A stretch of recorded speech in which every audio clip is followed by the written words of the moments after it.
Bonsoir, bienvenue pour cette entrevue un peu exclusive, qui n'est pas en direct, hein, ne la cherchez pas, parce qu'il y en a qui me posent encore la question, mais il y a des entrevues qui ne sont pas en direct. Et pour cette entrevue, je vais recevoir deux invités, donc Thierry Cabil et Christian Cotten. Bonsoir messieurs. Bonsoir Patrick. Donc, Bonsoir Patrick. vous êtes, Christian Cotten, on vous connaît depuis nombreuses années pour être un fervent défenseur de certains dossiers judiciaires. Bon, on en reparlera, on aura l'occasion de toute façon en reparler, puisque ce soir, on est là pour votre affaire, à vous, Monsieur Cabil, qui est une affaire assez incroyable de, je peux dire, trafic de corps, de trafic d'organes, je sais pas comment la définir, en tout cas, vous allez nous expliquer, ça concerne votre maman, qui est décédée en 2001, et pour laquelle vous m'avez justement amené le dossier, mais c'est assez incroyable, donc des actes civils en double, une exhumation d'un corps, vous nous expliquerez l'histoire, mais c'est tout à fait incroyable. Pour revenir à la genèse un peu de ce qui s'est passé, est-ce que vous pouvez nous résumer un peu en gros cette histoire? Cette histoire, c'est une histoire qui commence dans cette ville de Sarcelles. Et oui, ça commence donc à Sarcelles. Notre maman est rentrée à l'hôpital pour une simple douleur au mollet. Et pour vérifier si elle n'avait pas de phlébite, donc son médecin l'a envoyé faire dans tous les examens. Il se trouve qu'à l'issue de ça, pour le faire court, on l'a retrouvée dans une pièce avec du sang sur les murs, sur les plafonds, comme si c'était battu dans la pièce. Et à l'issue de ça, donc, on a demandé donc, une autopsie. Et l'autopsie, donc, cette autopsie, ils ont falsifié l'autopsie en mettant le cadavre de quelqu'un d'autre.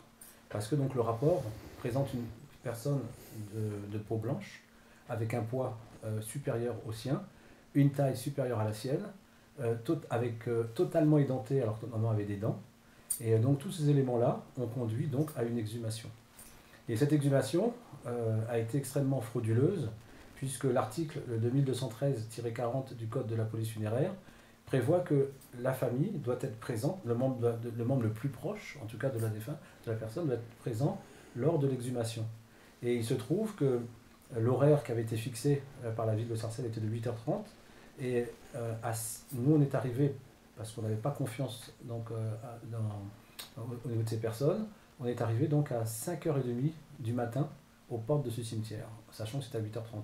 Et nous avions bien fait, parce qu'à 6h, il y a une personne qui rentre dans le cimetière pour l'exhumation, et il se trouve que les personnes étaient déjà, et que quand cette personne est entrée à 6h du matin, on a observé qu'il y avait d'autres personnes dans le cimetière. Ils étaient 14 au total.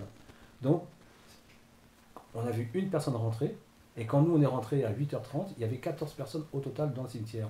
Donc la question c'était à quelle heure sont rentrées les autres personnes, sachant que nous on était là à 5h30 du matin, qu'on a vu une seule personne rentrer à 6h, et que l'opération était déjà faite. Et sur un document de la mairie, pour se couvrir, certains ont mis qu'il y a eu donc effectivement une exhumation, creusement d'une tombe plus je ne sais pas trop quoi, et ils ont marqué que ça a été fait en dehors des heures légales. Donc c'est bien marqué sur les documents. Et malgré tous ces éléments, donc encore une fois, on nous a toujours donné tort dans ce dossier. Et pourtant les éléments parlaient d'eux-mêmes. Oui, parce qu'il y a plusieurs actes de décès, ce qui est par définition impossible. Il ne peut pas y avoir deux actes de décès, ça n'existe pas. Et puis plusieurs actes de décès, mais qui sont vraiment en accord avec tout le début de la procédure, puisque quand elle rentre à l'hôpital, on découvre qu'elle est enregistrée sur deux noms, donc sur deux numéros. Donc c'est comme s'il y avait deux Madame Cabil dans la même période. Quand l'autopsie a lieu, c'est deux corps qui partiront au nom d'Hélène Cabil, un de Villetaneuse, un de Gonesse pour une autopsie. Quand il y a l'exhumation qui s'est faite, c'est encore... Pardonne-moi, peut-être faut-il préciser que les transports des deux corps dont tu parles ont eu lieu un 19 février, sachant qu'elle est officiellement morte le 14 et plus vraisemblablement le 13, et plus vraisemblablement le 9 selon l'écriture, la lettre d'un médecin, et que l'autopsie a eu lieu le 16 avec des transports de corps le 19. Le 19, tout à fait. Il y a quelque chose qui n'est pas très clair là. Voilà, donc c'est vrai que ce fait est très important, puisque effectivement, en plus ce sont comme des experts qui parlent. Les experts donc, sont unanimes, ils sont trois, et les trois experts donc, ont souligné que l'autopsie a bien eu lieu le 16 février 2001. Or, le déplacement des corps de l'hôpital de Gonesse, et j'y bien les corps puisqu'ils sont deux, c'est le 19 février 2001. Donc on ne peut pas déplacer les corps le 19 février 2001 pour être autopsié le 16. Mais ça justifie largement le fait qu'on soit étonné de voir que dans le rapport, rien ne correspond à notre maman, puisque dès le départ, ça n'est pas elle qui part se faire autopsier. Et puis après l'exhumation, c'est ce qu'on a retrouvé aussi. Alors là, on est dans presque de la science-fiction. Enfin, pardonnez-moi le terme, mais c'est surréaliste. Non seulement c'est surréaliste le contenu, mais ils étaient bien conscients du contenu, puisqu'on avait demandé, donc, et peut-être qu'il y avait pire que ça dedans, hein, parce qu'on avait demandé donc à faire une veillée funéraire. On voulait donc garder le cercueil jusqu'au lendemain, et cette veillée funéraire nous a été refusée. Sachant qu'un criminel en France, même s'il est en prison, on le sortira de prison pour faire sa veillée funéraire. Nous, alors qu'on a le seul crime qu'on a commis, c'est de perdre notre maman d'une façon assez invraisemblable dans cet hôpital, et d'avoir demandé une autopsie. Et donc on nous a refusé cette veillée funéraire. Et quand on a le lendemain, parce qu'on avait demandé donc à participer donc, à cette autopsie, donc du coup, on a découvert que dans le cercueil, il y avait donc un amas de chair humaine coupé en morceaux et notamment une petite cage thoracique d'enfant. Mais on ne peut pas trouver du sang rouge vif après 2 ans et demi sous terre, c'est impossible. Et même le sang, quand il est conservé dans une chambre froide, il noircit, il devient noir. Mais alors que là, il était rouge vif. Donc ça montre qu'il était extrêmement frais et que ce qu'on avait devant les yeux, ça ne pouvait pas être un cadavre de 2 ans et demi, mais quelque chose d'extrêmement récent. Et ce qui est étonnant, c'est que devant tous les éléments qu'on a pu donc présenter donc à la justice, ça c'est toujours vraiment, c'est comme si on parlait soit du chinois, soit en tout cas une langue qui n'était pas comprise des juges, puisque on a toujours été condamné à l'issue de ça. On a été quand même jusqu'à la Cour européenne. Il y a eu une fermeture du cercueil, du dossier. Et donc ils ont clôturé parce qu'on avait demandé donc le rapport d'ADN. Et ce rapport d'ADN, puisque le juge disait toujours oui, il a l'ADN, et que c'était un élément qui est fiable à 100%. Donc au début on ne l'a pas contré, parce qu'on s'est dit bon, elle ne peut pas mentir. On ne pouvait pas mettre en doute, on ne pouvait pas penser que le juge était dans la combine et qu'il était en train de mentir. Et au final, quand on a demandé qu'elle nous montre la preuve que l'ADN elle l'a bien dans les mains, sa réponse a été une condamnation de 15 000 € d'amende pour abus de procédure. Avec la phrase, pardonne-moi, on n'a pas demandé, vous n'aurez pas les résultats. Vous n'aurez pas les résultats de l'ADN. Vous n'aurez pas les résultats de l'ADN. Ah oui, absolument. Pourtant, c'est dans votre droit de demander cette pièce. Bien sûr, c'est dans notre droit. Bien sûr, c'est dans notre droit, mais là, elle s'est vraiment opposée. Et puis, je vois pas, enfin, puisqu'elle est là pour apporter de la lumière dans le dossier, je ne vois pas en quoi elle fait un obstacle à cette vérité. Elle n'est pas là pour ça, au contraire, son rôle c'est d'éclairer les dossiers dans les deux sens, elle doit être impartiale, elle doit être là pour défendre d'un côté comme de l'autre, et là non, absolument pas, elle a mis un barrage, et puis une condamnation de 15 000 € pour abus de procédure. Abus de procédure, sachant que, lapsus sur justement la fermeture du cercueil, il y a eu aussi un cercueil subtilisé, puisque le cercueil visiblement que vous aviez acquis au départ n'est pas celui qui a été exhumé dans la procédure. Et c'est pareil, vous avez les preuves de ça, vous avez amené, même l'organisme qui vous a vendu les pompes funèbres certifie que c'était bien ce cercueil-là qui vous ont vendu. Or, le cercueil qui a été exhumé, ce n'est pas celui-là. Donc ça, c'est pas possible. Ça, il y a un souci avec ça aussi. Ça. Oui, il y a un souci. Donc c'est vrai que alors, dans ce dossier, alors c'est vraiment la difficulté, c'est qu'il y a une quantité d'éléments, une quantité. C'est-à-dire qu'il n'y a pas une page où il n'y a pas une anomalie. Il y en a tellement, mais tellement qu'on pourrait s'y perdre. Et c'est vrai que rester dans les grandes lignes, c'est important, parce que donc, ce qu'il faut retenir, c'est que notre maman donc, est rentrée dans cet hôpital, qu'elle est décédée de façon invraisemblable, qu'il y a eu une exhumation, que de cette exhumation, le rapport d'autopsie qu'on reçoit, et surtout, en tout cas, le rapport des experts. Elle avait déjà des détails, mais qui aident à comprendre aussi. Quand vous aviez retrouvé le corps, on lui avait ôté les yeux, on lui avait enlevé ses yeux. Les yeux étaient plus là. Les yeux étaient plus là, et il y avait donc une ouverture de l'épaule vers la poitrine. Donc ils se sont servis. Elle était donc sous respirateur artificiel, et on a su par la suite que c'est la façon dont on maintient les organes en vie en vue d'un prélèvement. Donc elle avait tout vraiment, toute la situation, tous les éléments étaient là pour montrer qu'ils allaient prélever ou ils ont prélevé des organes. Et au final, en tout cas, quand on a donc exhumé en tout cas le cercueil, ça n'était pas elle qui était dedans. Et non seulement c'était pas elle, mais il y a eu une substitution de cercueil, parce qu'on avait donc eu la chance qu'une amie a pris des photos lors de l'enterrement, et 3 ans après, elle nous a donné ces photos qui ont démontré, ou démonté en tout cas l'argument de la justice, qui disait que c'est peut-être depuis le début que nous nous sommes trompés de cercueil, que dès le début, on a pris un cercueil qui n'était pas le sien, et du coup, ça explique la raison pour laquelle on ressort un cercueil qui n'est pas du tout celui-là. Parce qu'ils ne voulaient pas admettre que finalement, entre-temps, il y a des personnes qui sont venues, qui ont déterré le cercueil et qui ont substitué le cercueil pour en remettre un autre. Et c'est exactement ce qui s'est passé. Et voilà. Avec en clair des mélanges de cadavres. Autrement dit, c'est une tombe et un cercueil qui a servi certainement à faire disparaître des cadavres. Au moins un. Certainement un cadavre d'enfant, puisqu'on a retrouvé une cage thoracique. En fait, ce qui est intéressant dans le dossier de Thierry, enfin intéressant, je ne sais pas si c'est le bon terme, c'est qu'on est face à deux problèmes. On est face d'une part à un système hospitalier qui fabrique du trafic d'organes, et on est face à un système judiciaire qui applique la loi de l'omerta.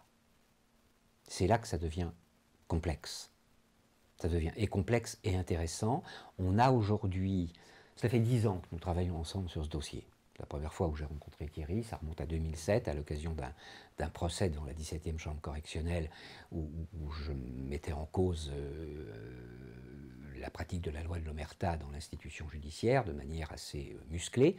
Et Thierry était là pour en témoigner. On l'a empêché de parler ce jour-là, le plus possible. Enfin, il a pu s'exprimer quelque peu, mais on l'a le plus possible empêché de parler par des tout-sautements à répétition de la part des procureurs, magistrats, certains avocats qui étaient là pour ce jeu-là, parmi les 10 autres témoins de ce procès d'avril 2007, si mes souvenirs sont bons.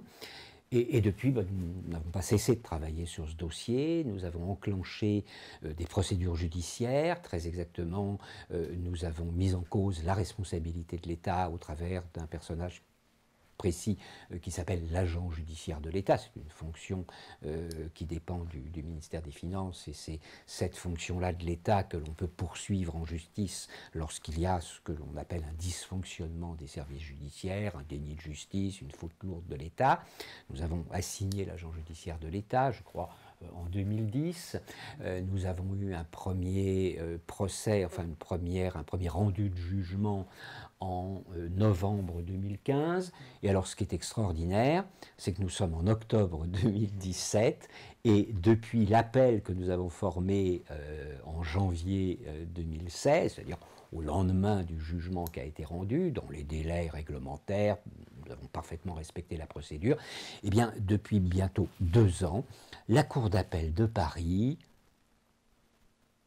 applique le principe de la loi du silence, de la loi de l'omerta.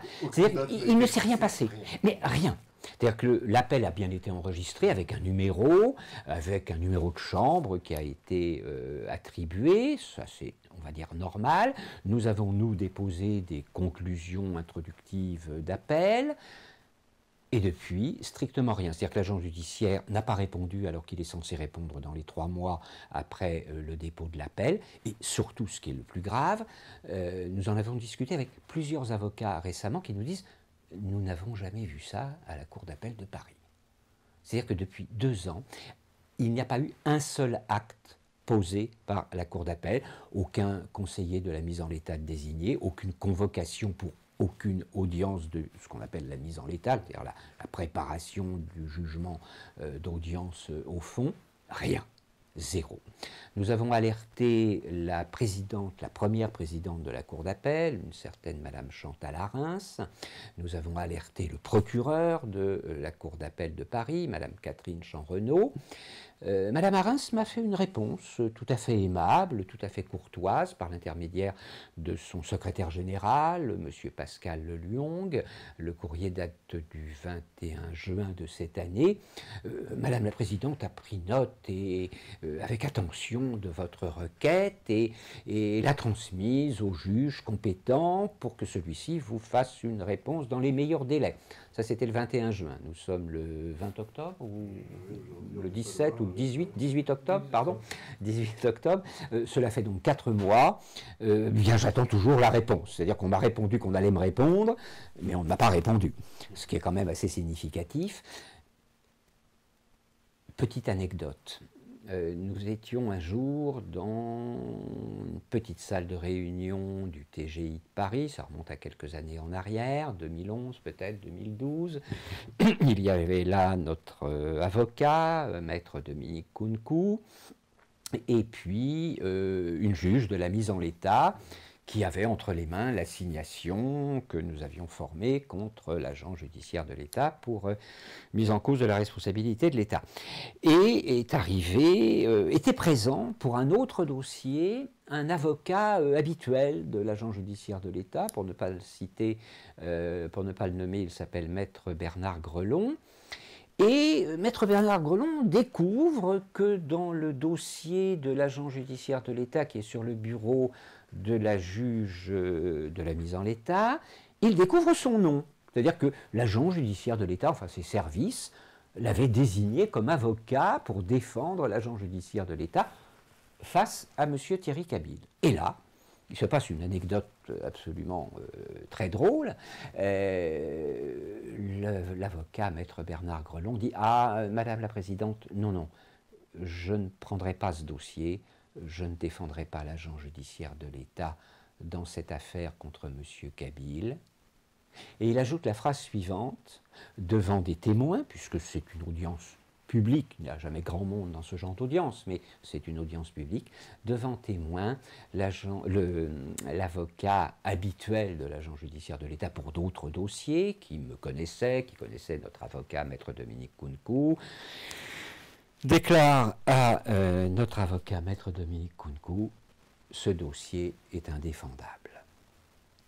Donc en fait, l'État Ce qui veut dire quoi? Ce qui veut dire qu'un avocat très expérimenté, c'est un homme de notre génération, enfin la mienne en tout cas, je crois même un petit peu plus âgé, qui a un petit peu de bouteille, c'est ce que j'appelle un vieux singe, il connaît son métier, déclare, alors qu'il est désigné par son client habituel, l'agent judiciaire de l'État, c'est un avocat qui travaille avec la JE de manière récurrente depuis des années, il déclare non, je ne prends pas le dossier, il n'est pas défendable. Qu'est-ce que ça veut dire? Ça veut dire que l'agent judiciaire de l'État, comme l'avocat, savent que c'est une poubelle. Enfin, c'est pas Thierry la poubelle, c'est le dossier qui est une poubelle.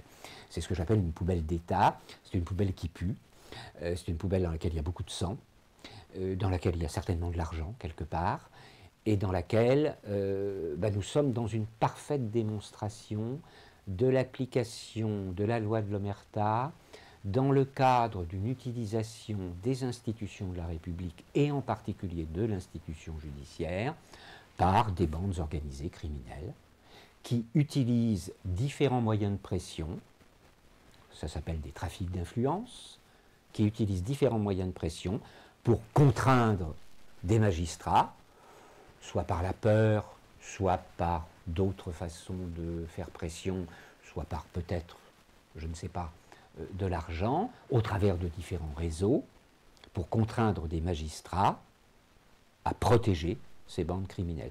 Moi, c'est ça qui m'intéresse. Oui, parce que les magistrats, mais la mairie, alors, oui, toutes les institutions judiciaires, à l'hôpital, la police, des élus politiques, parce qu'il y a aussi des élus politiques dans cette histoire.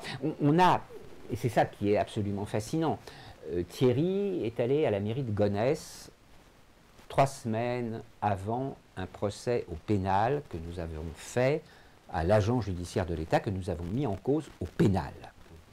Ce procès a eu lieu en juin 2016. Juin 2016. Non, 2016, le procès pénal. Le pénal. Le civil 2015.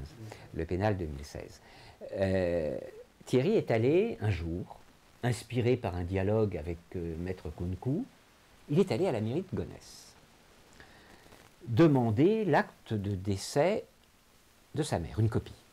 Et là, on lui sort un acte numéroté 81, sauf erreur. Oui, 80, mais c'est plus vieux que ça. Si tu regardes, parce que c'est vraiment, si tu regardes les documents, c'est 2014. Hein. Oui, tu y étais allé en 2014, En 2014, mais tu es retourné et- quelques semaines avant le procès. Et quelques semaines avant le procès, donc c'était plus pour le 81, parce que là, j'y suis allé, parce que j'avais, je me dis quand même...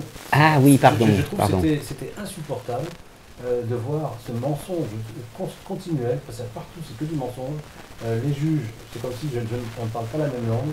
Et là j'ai dit non, je vais leur tenir tête quand même, et je vais demander l'acte qui fait foi, c'est celui qui a été posé sur le livret de famille, c'est-à-dire le 90. C'est celui qui également a servi logiquement à la fermeture de cercueil. Rappelons que ce qui est quand même un acte civil, il est unique. Il est établi par la mairie, il est signé par un officier de mairie. Il est signé par un officier d'état civil, en l'occurrence un adjoint au maire, et il est signé par un déclarant. Et là, dans le cas de figure de Thierry, il s'agit d'un capitaine de police. Alors, je ne vais pas tout de suite citer son nom, on va s'abstenir de rentrer dans des... Mais il est cité dans nos écrits, et il est public. Il est public, ce nom. Mais je pense que là où tu voulais en venir, c'est pas l'agent d'état civil. Je pense que tu voulais venir par rapport au médecin légiste. Oui, aussi. Le médecin légiste, parce que c'est vrai que cette fermeture de cercueil, qui est étonnante, puisqu'elle s'est faite le 22 février, alors que notre maman a été donc inhumée le 26 février. Et on ne peut pas faire une fermeture de cercueil le 22 février pour un enterrement le 26 février. Ça n'est pas possible. Déjà, ça montre que là, il y a un corps qui a été enterré au nom de notre maman, mais on ne sait pas qui, on ne sait pas où. En plus, ce corps-là a la particularité d'avoir eu un acte de décès signé par un médecin légiste. Or, le médecin légiste, le seul cas où il peut faire un acte de décès, c'est quand on trouve une personne qui est morte dans la rue, par exemple, et on ne sait pas de quelle façon elle est morte, si c'est une mort naturelle, si c'est une mort accidentelle, donc criminelle, si elle est morte il y a 1 jour, il y a 2 jours, 10 jours, on ne sait pas. Donc seul le médecin légiste va pouvoir répondre à toutes ces questions. Et comme il va pouvoir y répondre, c'est donc sa responsabilité de faire l'acte de décès. Et notre maman, je rappelle qu'elle est morte à l'hôpital de Gonesse. Donc ça ne peut pas être le médecin légiste. Il n'y avait aucune raison pour qu'elle soit médecin légiste. Et pourtant c'est lui... Voilà. Disons qu'on a un premier acte qui est signé par un médecin légiste.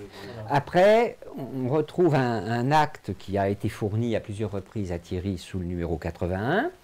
Et puis, dans le livret de famille, on a un acte qui est le numéro 90. Et lorsque l'on va voir le registre d'état civil, il faut savoir qu'un registre d'état civil, toutes les pages sont numérotées, tamponnées en rouge, reliées et en théorie infalsifiables. Seul un juge ou un procureur, selon les cas de figure, peuvent éventuellement apporter une rectification à un acte d'état civil s'il y a une véritable raison sérieuse et fondée. Là, il n'y a rien. Ça peut être intéressant que tu montres en image, d'ailleurs, cet acte d'état civil. On a une page qu'a découverte Thierry, qu'il a photographiée. Découverte, d'ailleurs, un peu de force, faut expliquer. Enfin, oui, voilà. Il a pas voulu te la donner spontanément, quand même. Non, on n'a pas voulu te montrer spontanément. Ils ont compris que je ne serais pas... cet acte, voilà, vous verrez à l'image, mais c'est incroyable. Mais c'est important aussi de dire, quand on parle de ces actes, et que seul le procureur peut modifier un acte, mais il le modifie de quelle façon? Et qui va motiver cette modification? C'est la personne qui est concernée par l'acte. C'est-à-dire que si je veux modifier mon nom, si je veux modifier quelque chose parce qu'il y a une erreur, donc l'erreur, je vais donc me manifester auprès des tribunaux, auprès du procureur, pour dire que là, il y a tel problème, est-ce qu'on peut apporter cette modification? Mais là, il n'y a rien eu de notre part, déjà. Ça, c'est important de le dire. Donc je ne vois pas, ça montre bien qu'il y a une sacrée magouille, parce que... Oui, parce que la modification il a fait au nom de quoi? Et au nom de quoi? Et donc du coup, cette modification, ils la font parce qu'ils sont conscients qu'il y a une erreur et qu'il faut modifier. Et là, c'est extrêmement grave ce que je dis là. C'est un aveu. C'est un aveu. Il faut comprendre que là, on est dans un aveu. Parce que quand ça vient de la personne concernée, s'il y a une erreur dans l'acte, qu'importe l'acte, donc, je vais donc me manifester, je vais donc écrire, je vais solliciter les services compétents. Mais là, il n'y a rien. Non, parce que vous n'avez jamais fait de démarche en pointant du doigt l'acte à la mairie. Donc je le dis haut et fort, il n'y a rien eu de la part de la famille Camille. Nous n'avons à aucun moment demandé de modifier l'acte. Et puis en plus, modifier pour faire quoi? Le 90 au 81? Franchement, pour nous, il n'y avait aucune raison de changer le 90 au 81. Je ne vois pas pourquoi. Sauf que là, on se retrouve avec une madame, une dame voilà, qui partage le même acte que notre maman, le même jour de dressé que notre maman, la même heure. franchement, pour de coïncidence, et du copier-coller, c'était impossible. Signé par le même officier d'état civil, et par contre déclaré par un autre déclarant. Ce n'était pas le même officier de police qui a déclaré Madame. Cette autre dame, on ne va pas citer son nom, vraiment elle y est pour rien, mais ça revient au même. Le dossier de Thierry n'est pas facile parce que l'histoire est très compliquée d'une certaine manière. On n'arrive pas à tout comprendre parce qu'on n'a pas toutes les informations, on ne sait pas exactement tout ce qui a été fait par qui, mais on constate un certain nombre d'effets. Et puis surtout, tu as prononcé un mot qui est très intéressant tout à l'heure, il y a quelques instants, qui est le mot « aveu ». En fait, aujourd'hui, nous sommes dans cette situation extraordinaire où l'ensemble du système judiciaire, et ceci au plus haut niveau de l'État, je vais y revenir tout à l'heure, pourquoi je dis au plus haut niveau de l'État, l'ensemble du système judiciaire est en train de nous dire « oui, vous avez raison, il y a un problème. Il y a un gros problème, mais on ne sait pas le résoudre, donc on se tait. La seule chose qu'on sait faire, c'est se taire. On met un couvercle, on met un édredon, et puis on va peut-être aussi tenter de mettre un édredon sur la tête de Thierry et sur la mienne. Il faut que je te raconte, Patrick, si tu me permets, un événement du jour. J'allais presque dire que c'est un cadeau des anges qu'ils nous font, bien que le cadeau ne soit pas très agréable.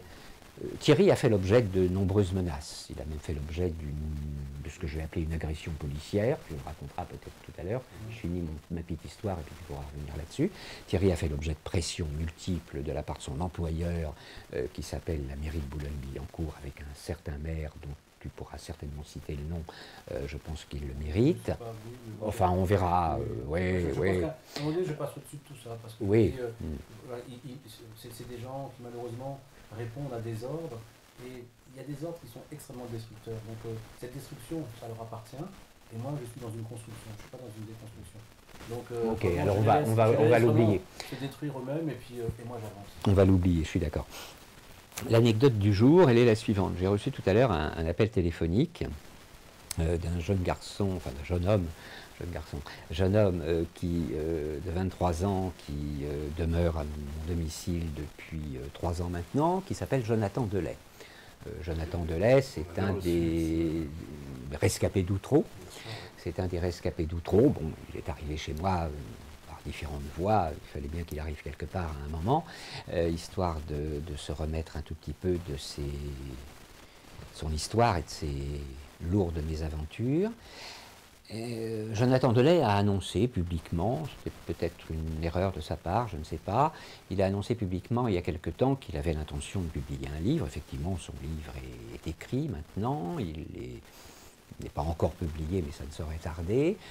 Depuis un mois, nous recevons très régulièrement à mon domicile des coups de sonnette intempestifs, parfois à 2 h du matin, d'autres fois à 10 h du matin ou aujourd'hui à 5 h ou 5 h 30. Et puis nous recevons des papiers dans la boîte à lettres ou glissés sous la porte du jardin. Et le dernier papier d'aujourd'hui, le tout premier, ça remonte à 3 semaines, un mois, c'était « On vous surveille », signé avec 3 petits points en triangle, c'est assez amusant. Je ne sais pas ce que ça veut dire, ou je vais faire semblant de ne pas le savoir. Le deuxième papier, c'était Jonathan Delay, vous êtes un homme mort. Et puis alors aujourd'hui, le papier qui est arrivé, c'était Jonathan Delay, votre mort ou votre suicide sont proches ou est proche. Je n'ai pas encore vu le papier, je vais recevoir la photo dans pas longtemps. Et en dessous, 300 000 euros. 300 000 euros, c'est le montant supérieur du contrat, enfin supérieur à la précédente information que nous avions. C'est passé de 200 000 à 300 000 euros. Jonathan a été interpellé dans le cadre d'une opération de police que l'on peut appeler une black operation, comme diraient les Américains, une opération noire, une opération on-off. Il y a 3 semaines de cela environ, du côté de Valence. Jonathan a été interpellé à 6 h du matin. matin, il a été gardé en interpellation pendant 6 heures, en dehors de toute procédure, en dehors de toute garde à vue, il n'était pas du tout en garde à vue. On l'a juste un petit peu chauffé pour lui annoncer à la fin de l'interpellation en question, de la séquence, qu'il avait un contrat sur sa tête à hauteur de 200 000 € pour l'empêcher d'écrire son livre. La conclusion, enfin une des conclusions de la gendarmerie de Gif-sur-Yvette, avec qui nous sommes en interaction étroite depuis ces quelques semaines, puisque nous avons évidemment déposé une plainte, une des conclusions de la gendarmerie de Gif, qui connaît très très bien le dossier de Thierry Cabil et quelques autres dossiers sur lesquels je travaille en ce moment, a été de me dire ce que nous pensons, c'est que vous êtes tous les deux sous pression, et Jonathan Delay et vous, tout simplement parce que vous êtes en train de déranger beaucoup de monde, et notamment à cause de l'affaire de Thierry Cabil. Alors qu'est-ce que tout cela veut dire? Ça veut dire que d'un côté, on a des chefs de cabinet, directeurs de cabinet, je ne vais pas citer leur nom, on va leur accorder cette grâce-là. Ce sont de pauvres airs, comme l'on disait autrefois. Ce sont des pauvres bons élèves qui se retrouvent dans des postures de pouvoir pour lesquelles ils n'ont pas le tiers ni le quart des compétences humaines, psychologiques et intellectuelles nécessaires et utiles pour assumer leur métier. Je ne les citerai donc pas, ça serait faire injure à leur famille. Nous avons des chefs de cabinet de ministres de la Justice, des directeurs de cabinet de ministres de la Justice, un chef de cabinet d'une fonction qui doit être celle de président de la République, enfin agent de maîtrise de la région de France. Nous avons un directeur de cabinet du même agent de maîtrise de la région de France, qui connaissent parfaitement ces dossiers. Nous avons eu des courriers, des échanges de courriers, quantité d'appels téléphoniques. Nous avons donc des personnages publics théoriquement haut niveau, même si ce sont des sous-fifres d'agents de maîtrise d'une petite région européenne sous contrôle extérieur, de puissance étrangère. Nous avons des sous-fifres qui sont censés remplir des fonctions étatiques de haut niveau, qui connaissent parfaitement ce dossier. Et je vais pas dévoiler certaines choses parce que ça pourrait mettre en danger certaines personnes, mais nous avons un de ces personnages qui a déclaré à quelqu'un que nous connaissons je ne veux pas payer pour d'autres. Moyennant quoi, je me tais. Je me tais. Parce que c'est ça qui est c'est étonnant dans cette affaire, c'est la complicité de toutes les institutions. Parce que la justice. Ah non, pas de toutes les institutions, parce qu'il y a dans le système des gens honnêtes. Des gens honnêtes, oui, bien sûr. Ah, ça c'est clair. Ouais. Il y a des gens parfaitement honnêtes. J'imagine que celle qui vous reçoit à la mairie, elle est peut-être pas forcément au courant de tout. Non. Elle est là pour défendre. Elle était gênée d'ailleurs. Voilà. En fait, on est. Tu sais. Elle était gênée, et puis c'est vrai que. Alors, c'est pour ça que je me dis, bon, cette affaire, c'était la meilleure façon. C'est comme un piège à mouche. Vraiment, moi, c'est une façon de déshabiller le système et de montrer vraiment tout la complicité qu'il peut y avoir à haut niveau pour couvrir vraiment ce réseau de trafic d'organes. Parce que finalement, ils se sont mis à nu de eux-mêmes. Quand on voit par exemple, un juge qui accepte 3 actes de décès, tout le monde peut comprendre que c'est pas possible. Il peut pas aller jusque-là. D'ailleurs. Ça n'empêche pas d'y aller. Oui, et tu as deux juges, enfin deux. Il y en a qui n'ont pas osé, c'est-à-dire que l'agent judiciaire de l'État, qui était bien conscient de ça, lui, ce qu'il a fait, il a ignoré la question. Il a fait comme si les 3 actes n'existaient pas dans ses courriers. Son avocat a fait la même chose. Et donc, du coup, il y en a un qui s'est mouillé, qui s'est jeté dedans. C'est le juge. Le juge, lui, était obligé de répondre, puis il a répondu.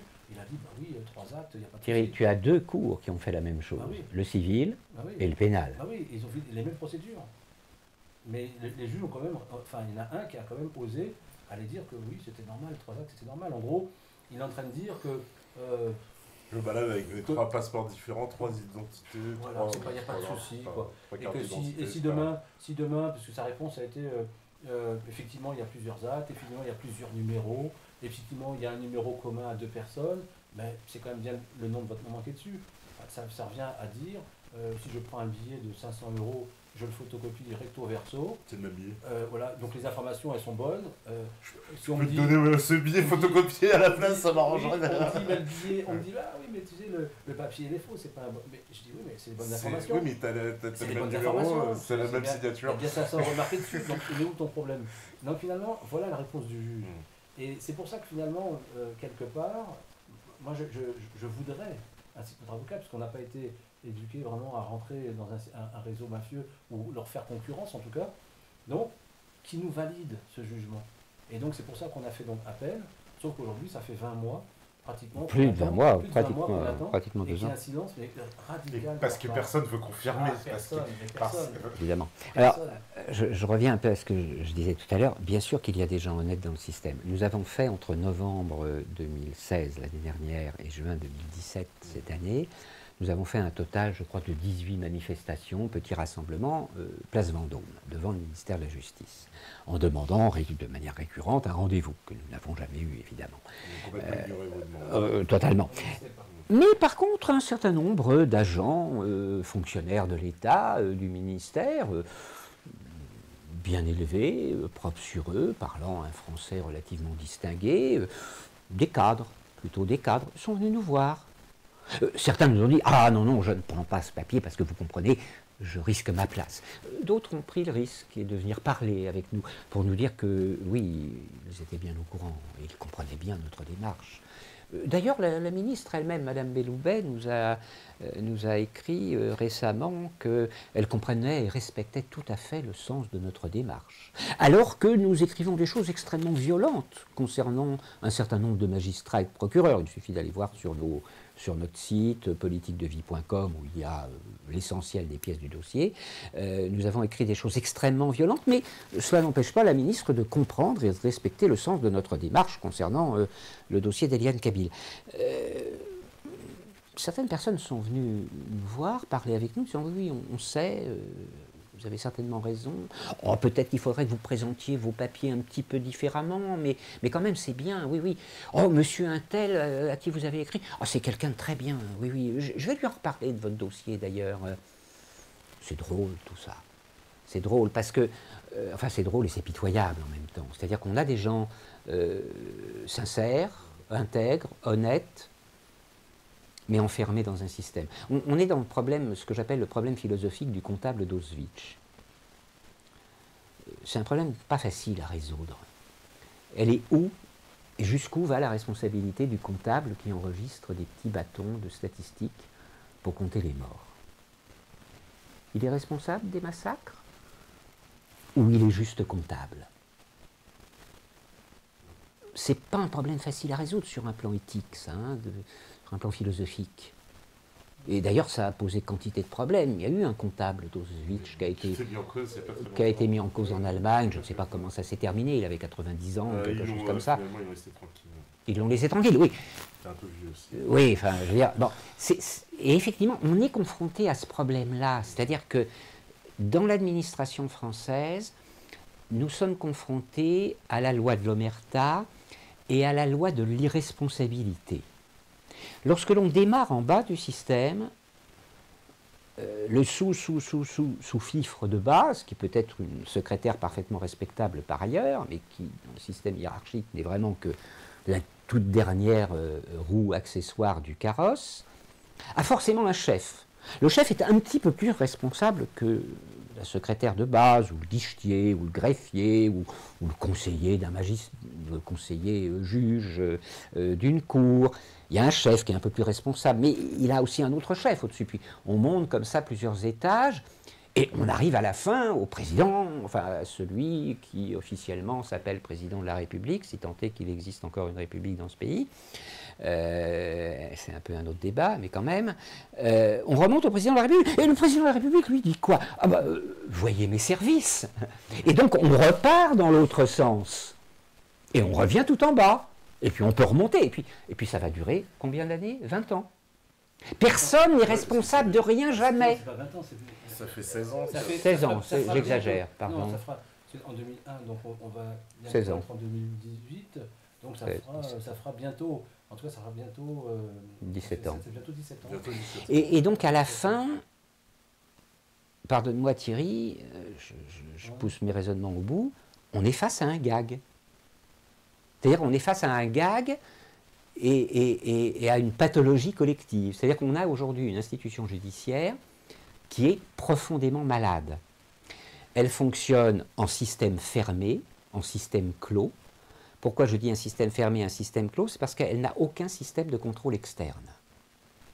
EDF a des centrales nucléaires, ils fonctionnent entre eux, EDF, ils gèrent leurs centrales, mais ils ont un système de contrôle externe, je ne sais plus son nom, enfin, un système de sécurité qui est capable de dire cette centrale-là, elle marche mal, il faut la fermer. On n'a aucun système en France qui permet de dire ce tribunal-là, il faut le fermer. Tout simplement parce que les gens qui seraient susceptibles de dire cela sont eux-mêmes membres du même système. On n'a aucun contrôle externe, aucun contrôle démocratique, jamais, nulle part. Donc qu'est-ce que ça veut dire? Ça veut dire qu'on a un système de solidarité tribale au sein de l'institution judiciaire qui va au-delà de l'institution judiciaire, qui englobe, d'une façon globale, qui englobe l'ensemble de la fonction publique. Dès qu'un fonctionnaire fait une connerie quelque part, quelle qu'elle soit, involontaire ou volontaire, de manière à peu près automatique, il va être protégé par le système au nom de la loi du service mutuel rendu. Je te rends un service aujourd'hui, tu m'en rendras un autre demain. Et donc, tu as fait une connerie, allez, on va l'oublier. Et puis, la prochaine fois où c'est moi qui ferai une connerie, c'est toi qui oublieras. Et c'est comme ça que ça marche. Et à la fin, ça donne l'affaire de Thierry Cabil. C'est-à-dire que ça donne un crime, ça donne un réseau. On a les noms de quantité de gens. Et puis d'ailleurs, on ne va pas trop tarder à les citer, à comparaître en citation directe devant une cour d'assises avec un tribunal, un jury populaire. Ça leur pend au nez et ça va leur tomber dessus dans les semaines qui viennent, dans les mois qui viennent. On a juste quelques petites dizaines d'heures de travail. C'est quand même, enfin, on dit tu me rends service, je te rends service, mais c'est quand même une organisation qui est extrêmement rodée. Et puis ils ont toujours vraiment une grande longueur d'avance sur la réflexion que nous, citoyens, pouvons avoir. Parce que derrière ça, c'est vrai que donc, cette affaire pour un trafic d'organes, donc elle démontre aussi un réseau extrêmement soudé, qui s'organise extrêmement, qui est une forme de forteresse. Mais quand on voit la loi Touraine, par exemple, on pourrait penser qu'elle n'a pas de lien avec cette affaire. Mais elle a un lien avec cette affaire. Parce que si cette loi avait existé au moment des faits que nous avons vécus, on n'aurait pas pu se défendre. Donc finalement, ils vont réfléchir par rapport à ce cas, qui est le nôtre, comment, si demain ça se reproduit, donc ça montre bien qu'ils n'ont pas l'intention d'arrêter, donc si ça se reproduit, comment faire pour ne pas être gêné par une famille comme la famille Cabil? Eh bien, on met la loi Touraine. Et que dit la loi Touraine? Elle dit qu'aujourd'hui, les organes des Français appartiennent à l'État. Et il y avait un article qui disait désormais les Français n'auront plus leur mot à dire concernant leurs organes puisqu'ils appartiennent à l'État.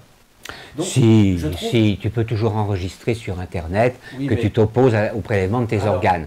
Sauf que dans un cas où tu meurs demain matin dans un accident de voiture, personne ne va aller vérifier sur Internet ce que tu t'es opposé. Ce que tu dis est vrai, mais dans les faits, il faut analyser les faits. Parce que, tu sais, quand une personne, elle voit un membre de sa famille sur le point de mourir, elle ne pense pas qu'on va lui prendre ses organes. Parce que prendre ses organes, ça veut dire qu'elle va mourir. Au contraire, jusqu'à la dernière minute, jusqu'à la dernière seconde, on veut qu'elle vive. Donc cette partie-là n'existe pas dans le cerveau de la personne. Donc même s'il avait signé comme quoi il s'oppose au don d'organes, ben, franchement, au moment où ils vont se servir, du moment qu'ils n'ont pas vu et que personne ne vient s'opposer là-dedans, il y a une clause là-dedans qui donne raison au médecin. Et puis je rappelle qu'on prend des organes uniquement sur une personne qui est encore vivante. C'est-à-dire qu'aujourd'hui, les médecins, et c'est là le problème, c'est qu'aujourd'hui, il y a un véritable danger, c'est que nous savons que au sein des hôpitaux, il y a un réseau mafieux. Et donc, ce réseau mafieux, et puis à côté, il faut dire aussi qu'il y a des gens honnêtes, il y a des médecins qui ne sont pas du tout dans cette énergie-là. Et parce qu'ils ne sont pas dans cette énergie-là, moi, ce qui est important de dire, c'est que là aujourd'hui il y a un danger, et le danger c'est cette loi, c'est-à-dire cette loi elle est en train d'encourager ce réseau mafieux. Pour rappeler la loi de Touraine, donc elle part du principe qu'on est tous donneurs d'organes, c'est ça. Voilà. Absolument. Il faut s'y opposer en fait. Il faut faire une déclaration d'opposition. Voilà. Thierry, j'aimerais bien que tu parles du médecin qui pleurait dans ton histoire, parce que c'est une trop belle histoire, quoi. Oui, sur ce médecin, donc c'est le docteur Torchman. Alors, c'est que son parcours, c'est quand même une personne qui avait quand même un cabinet avec d'autres médecins. Ça faisait 40 ans qu'ils étaient en place, plus de 40 ans. Et au lendemain des faits de ce moment, donc non seulement il a fermé tout le cabinet, il a changé d'activité puisqu'il s'est reconverti à l'âge de 65 ans à faire de l'hypnose thérapeutique, donc ça n'a plus rien à voir. Donc je ne vois pas comment on peut quitter un portefeuille client aussi gros que le sien pour aller vers une aventure nouvelle. Donc ça montre bien qu'il y avait quelque chose de très gênant, et puis finalement ça lui a permis surtout de clôturer tous les dossiers, d'effacer les dossiers.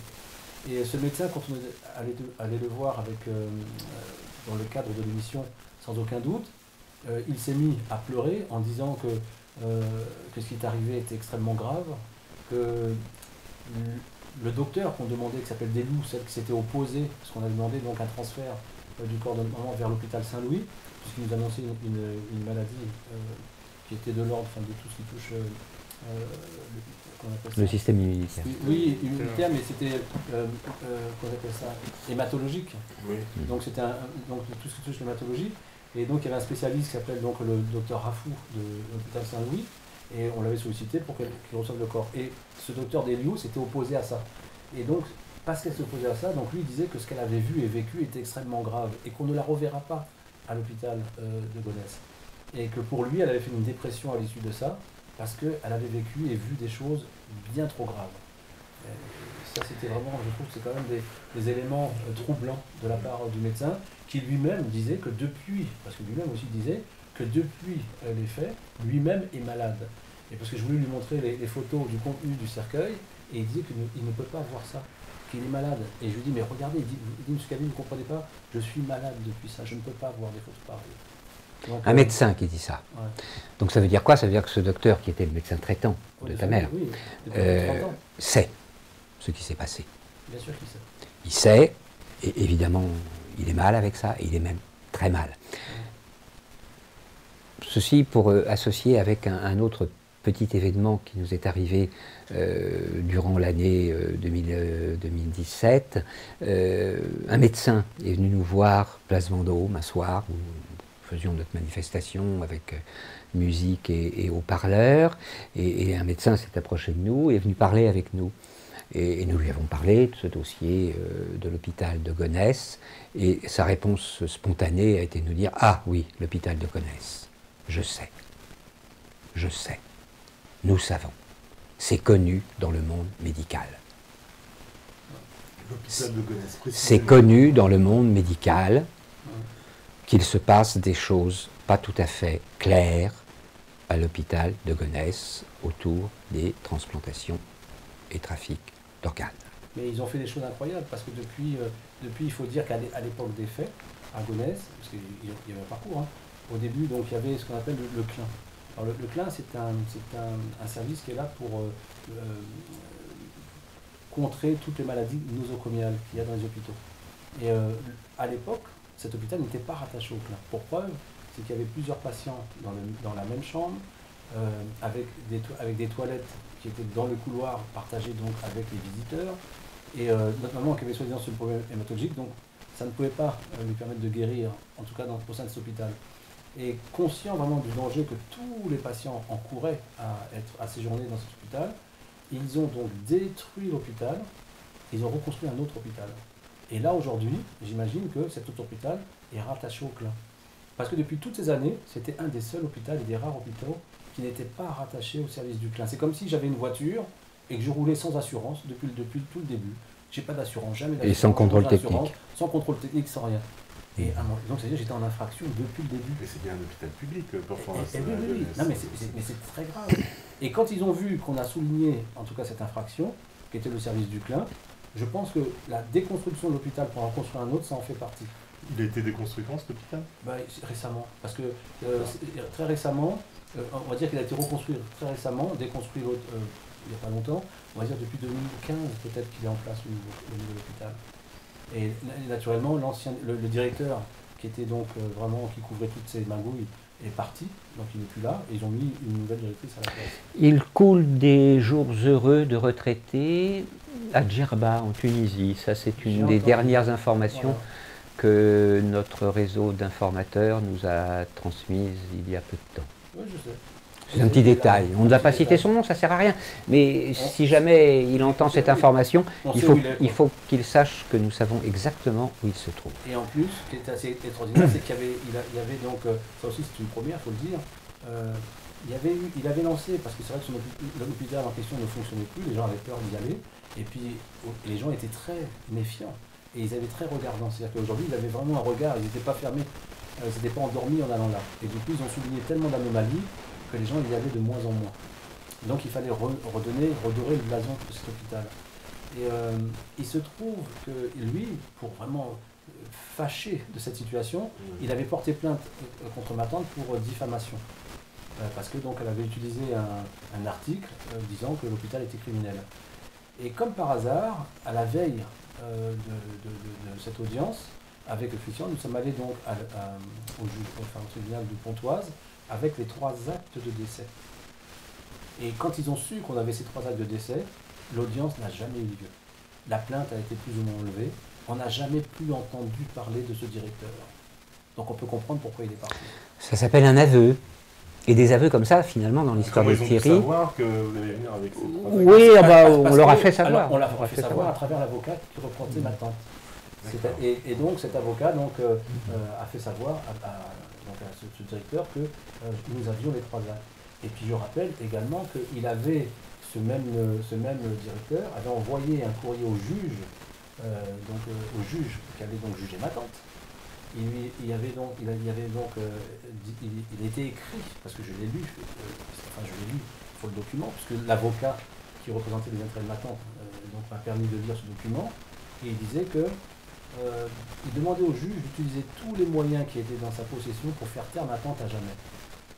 Alors là, prenez-le comme vous voulez, mais voilà ce qui a été dit. Donc je pense qu'il était extrêmement nécessaire et important que nous allions autour de ma tante avec les 3 actes de décès. Parce que sans ces 3 actes de décès, je ne sais pas ce que le juge aurait fait. Et quels auraient été les moyens qu'il aurait mis en place pour la faire taire à tout jamais. Ouais, non, il respire. Ah oui, non, respire. Respire. Non, mais c'est vrai que cette affaire, c'est vraiment ces connexions entre donc l'hôpital, après donc la mairie, les actes, les médecins, la police, parce qu'il y a une affaire aussi avec la police, des soucis à un moment donné que votre voiture, vous étiez à la Fourrière, enfin bon, anecdote aussi. C'est une anecdote, mais c'est une anecdote qui j'ai failli perdre ma vie quand même. Hein. Oui, voilà, c'est un peu ça, c'est pour ça que... J'ai failli perdre ma vie, c'est une voiture, ça commence par un arbre qui tombe sur ma voiture alors qu'il faisait beau, il a fallu que les pompiers arrivent, découpent l'arbre, et puis emmènent la voiture en réparation. À l'issue de ça, donc on m'a passé une voiture de remplacement, on me demande 8 000 € pour la voiture de remplacement, que je n'avais pas. Et que je ne pouvais pas donner cet argent-là, on me dit de prendre un avocat et de payer ces 8 000 € et qu'avec l'avocat, je me ferais rembourser les 8 000 €. Moi, je dis, je ne peux pas faire ça. Finalement, je vais à l'assurance pour m'arranger avec eux, voir comment on peut sortir de ce problème. Et quand je ressors de l'assurance, ma voiture n'est plus là. Et il se trouve que c'était à Versailles. Et quand je ressors, il y a le commissariat en face, j'y vais. Et le commissariat me dit que ma voiture est à tel endroit, tel endroit. J'y vais, c'est à la Fourrière. Mais il ne me demande pas la marque de la voiture, le modèle, l'immatriculation, les papiers. Il m'envoie à un tel endroit et j'y suis allé comme un imbécile. Et là, il y avait 3 policiers qui m'attendaient et qui m'ont dit qu'ils allaient régler mon compte. Finalement, la chance que j'ai eue, c'est de pouvoir contacter l'avocat de l'époque, qui était donc en lien avec Gilbert Collard. Et finalement, la chance que j'ai eue, c'est qu'il n'était pas loin, il était tout près, cet avocat. Il était tout près de cette Fourrière, il était à 5 minutes. Mais malgré ça, les policiers, qui avaient vraiment une mission, ils se sont jetés sur moi, ils m'ont mis les menottes, j'ai encore les marques d'ailleurs, j'ai encore les marques des menottes, parce qu'ils ont pris leurs genoux, ils m'ont enfoncé les menottes avec leurs genoux, ma main avait gonflé, et à ce moment-là, je vois cette j'entendais pas, et je vois que c'était l'avocat qui arrivait.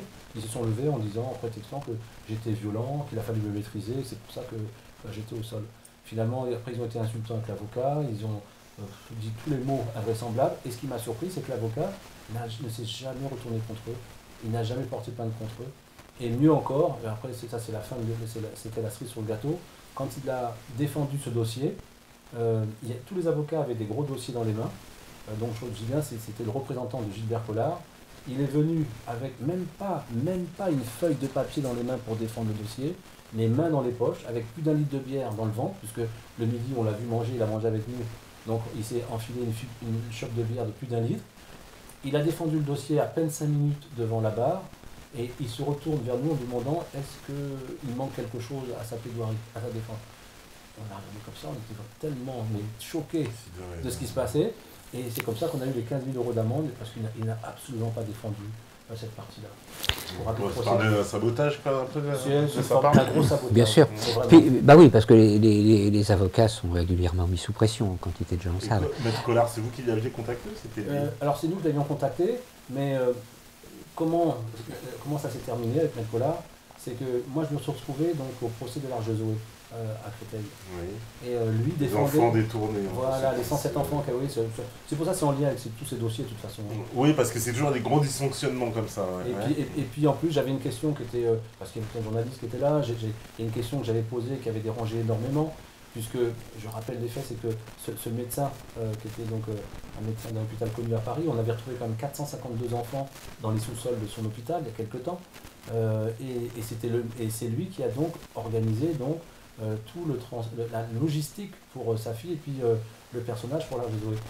Et donc, quand j'ai vu ces personnages là-bas, quand j'ai vu cet avocat et le comportement qu'il a eu avec moi, parce que quand je me suis pointé donc là-bas, je le vois, moi content de voir mon avocat, je vais le voir et je lui dis bonjour maître Collard.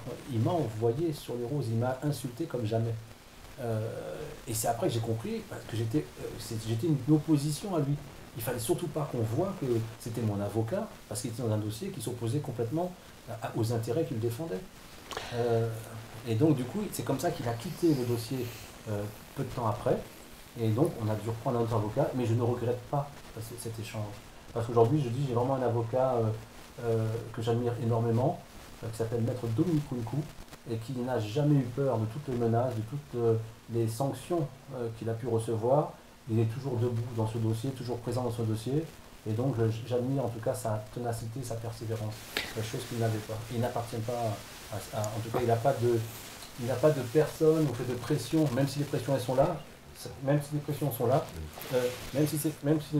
là, ça ne l'effraie pas, vraiment. Donc il n'est pas effrayé par ces pressions. Et c'est pour ça que je suis content en tout cas d'avoir cet avocat, et qui est en tout cas beaucoup plus respectueux que Maître Gilbert Collard. Et la question c'était, que j'avais posée à l'époque à tous les journalistes, suite à tout ce qu'on savait, c'est quelle était la couleur des 452 enfants qui étaient dans les sous-sols? Est-ce que c'était la raison pour laquelle on avait empêché les journalistes de prendre les photos de ce drame qui se trouvait dans cet hôpital? Ils disaient quoi, les enfants sont dans le sous-sol? Mais c'était 452 enfants qui étaient morts, conservés. C'était des fœtus. Il y avait des fœtus, il y avait des enfants, il y avait plein de choses comme ça mais je me dis, c'est pas tant la mort qui est effrayante, puisqu'on a vu avec tout ce qui se passait en Afrique, quand il y a eu avec le Rwanda, on a vu tous ces enfants décapités, découpés, ces morts, c'est les gens qui appelaient donc la télé en disant arrêtez de nous montrer des images comme ça, on est à table, il y a les enfants, ils disent oui mais c'est l'actualité, il faut que les gens soient informés. Voilà la réponse des journalistes de l'époque.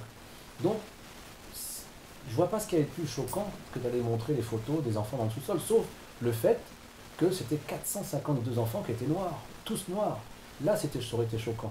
Et moi, je pense aujourd'hui, avec en tout cas la logistique qu'il avait mis en place pour aller permettre à ces personnes d'enlever les 107 enfants, qui avaient un lien avec tout ça. D'autant plus que, vous voyez bien, même moi en tant que noir aujourd'hui dans ce dossier, je ne suis pas plus défendu, plus favorisé, parce qu'il n'y a pas de faveur pour nous ici en France de toute façon.